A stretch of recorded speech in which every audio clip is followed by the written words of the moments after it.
If you're broke, watch this video. You're broke and that's okay, but what can you do to change that?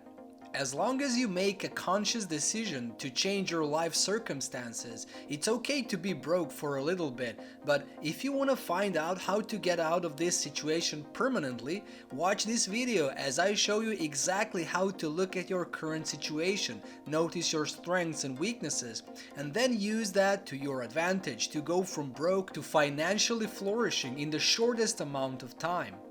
The first step is already done as you're watching this video, which means you're keen on getting out of this horrible situation. Now, to begin this journey correctly, you'll first need to assess your assets, which are the advantages or intangible assets that you have. It's crucial to understand that in this world, you're being paid in accordance with the value and the problems that you can solve. So whether you have advantages that you were born with or the ones that you have cultivated over time, the thing you need to do is to lean into them. So if you're thinking that the fact that you're still living with your parents is something you should be ashamed of, well, I'll tell you that it's actually quite an advantage. Why? Because the more money you have, the more you can make. Now, what money am I talking about when we just discussed how broke you are? You don't have it now, but by following the advice from this video, you certainly will. But the real advantage or asset that comes with this is hard work. Although many self-help teachers continue to repeat the importance of hard work as if everybody was hardworking, and because those people are actually very rare is the reason we admire them so much. Since you're broke, it's clear that you're not really hardworking, but step by step, you'll learn to become hardworking, disciplined, and dedicated to achieving your goal because otherwise, you'll never get out of that house. Just kidding. Working hard is good, but also a very long way to earning those prominent six figures. But luckily, I have a shortcut for you.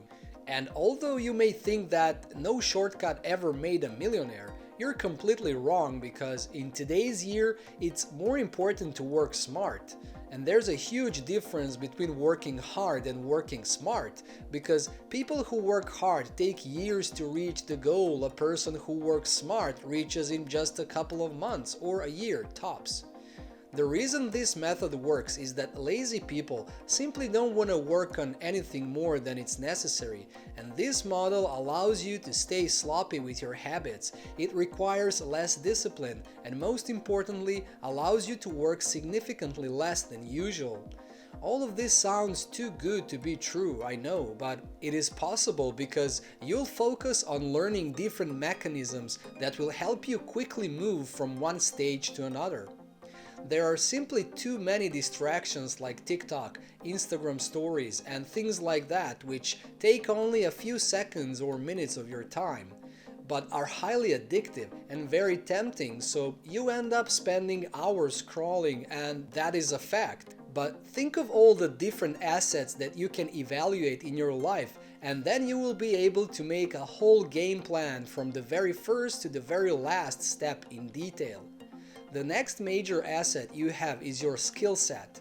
Now, you may be thinking that you don't have any skills, but the thing is that you don't necessarily need to be an expert in anything. You just need to find out what you can do well enough. And since you are lazy, you'll find a way of doing it quickly, and you'll find so many shortcuts that you'll accidentally become an expert in it.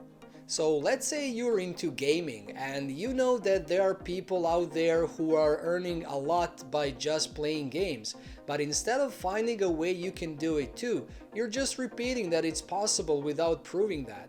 Just because you're excellent in a game and you won in the imaginary world won't do anything to your advantage. Why? Because unless you found a way to gain income from your hobby, then you're just a loser who is proud of things so minor that nobody will remember one day.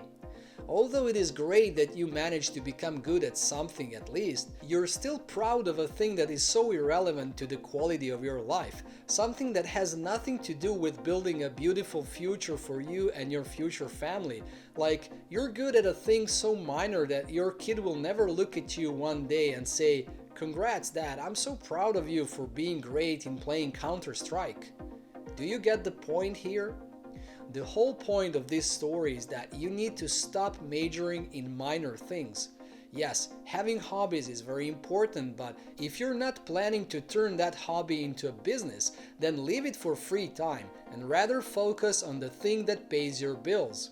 Again, this doesn't mean that you should turn into a robot and stop enjoying yourself. It just means that you should leave hobbies for after work and focus on learning a way to make money first. The day lasts 24 hours, right? Let's say you spend 8 hours sleeping and the majority of the rest scrolling on social media, focusing on hobbies, and consuming content that doesn't give you anything in return. Then no wonder you're still living with your parents. You need to make a schedule and stick to it. It's gonna be a bit harder in the beginning, but having a routine leads to success. Once you become successful and once you're able to hire managers and assistants to do work instead of you, you'll be able to get back to enjoying your hobbies the majority of the day and doing whatever you want. So as soon as you start working towards your goal, as soon as you start sacrificing your hobbies, the sooner you'll be able to return to them. The best thing is that you don't need to be doing a boring job. There are so many people who get paid for simply talking to other people, and I'm talking about people working in sales, which might not seem like your goal, but salespersons are among the most important employees because they're the ones that keep it running by convincing people to buy companies' products or services. Or maybe you love editing videos. The demand for video editors is unbelievably high, and this is a great way of basically doing your hobby and getting paid for it. So if you're into gaming, you can edit gameplay and earn a lot of money from it. And although it's not the same as playing the game yourself, we can agree that it's still better than working at 7-Eleven's register, right? There's nothing wrong with the 7-Eleven's register either, but it's simply not the job that's gonna make you affluent. The point is that little skills like knowing how to use Excel or being a great blog writer or simply knowing how to take great photos and cinematic videos can all earn you so much money that you can't believe it. The only thing you need to do is to start already because you're the only one who's holding you back. And all of those skills are assets, whether you're aware of it or not. Now that you have become aware of the importance of having a skill set, let's talk about the next thing that will help you along the way. So apart from being good at something, you also need to have a strong network. Honesty is the key to this step because you need to be honest with yourself and be aware of how good your network really is. If you consider your high school friends whom you haven't seen in ages a great network, then sorry to break it to you, but you're screwed. To really know whether you have a network or not, just think of people who you call in the middle of the night when you need a favor. People who are willing to help you with anything at any time are the ones who you can consider as your network. So if there are some that may help you, then great, but chances are there aren't very many of them, right? But if you happen to have a great network, the next question is it useful? What I mean by this is that if you decide to work in, for example, the food industry and your network are people who work in tech, then chances for them to be useful connections to you are pretty low. But if your connections are grocery store owners or school principals, then they can help you expand your business by allowing you to sell your food in their stores, or by making some sort of contract where schools would buy the food from you and use it for mankind lunch at the school cafeteria. So if your network ends up making you more money, then that's another asset, but let's take a look at the time real quick. So the last asset you can possess is time, which we divide into scopes. So there's the amount of time you have right now and the amount of time that you have left in life, basically your timeline.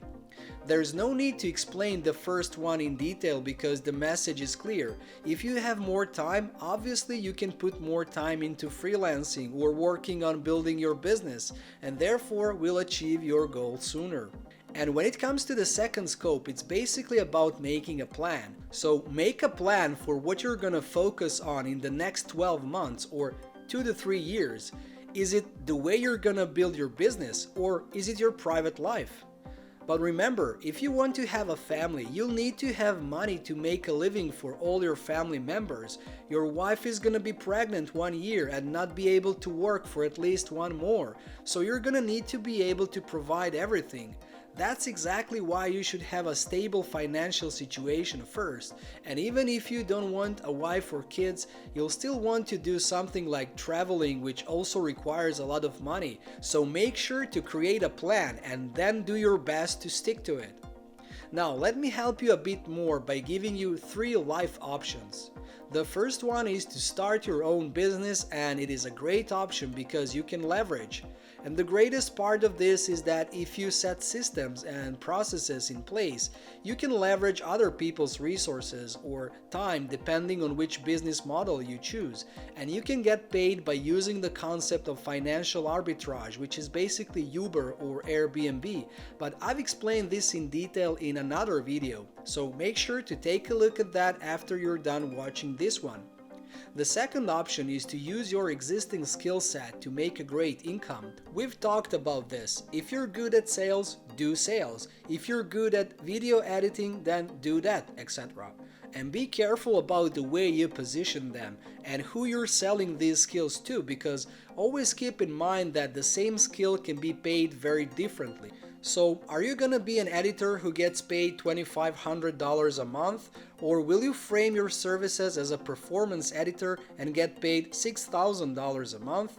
The third option is to become an apprentice or an intern at a company. The important thing here is to pitch yourself well, which means that just because you have free time doesn't mean that you're valuable to a company. Keep in mind that this company has to put in a lot of time to train you for work, so you're basically gonna cost them a lot. So when applying for this type of role, instead of saying that you will work for free, you can say that you're willing to work for free for a certain period of time, like 3 months, just so you can prove to them that you can progress and bring a lot of knowledge to the company, and also determine the amount you want to be paid after the trial period. So this way the company knows exactly what to expect from you after the training, and you also know what you're sacrificing for and investing your time in.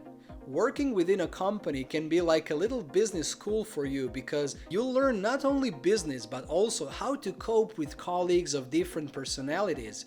You'll learn the way good and bad manager acts towards their workers, and most importantly, you'll learn the way big companies do business, which will be extremely helpful once you start building your own business.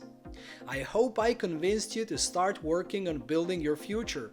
This brings us to the end of today's video. Don't forget to like and subscribe, and hit that bell button to get notified whenever there's a new business-related video ready for you.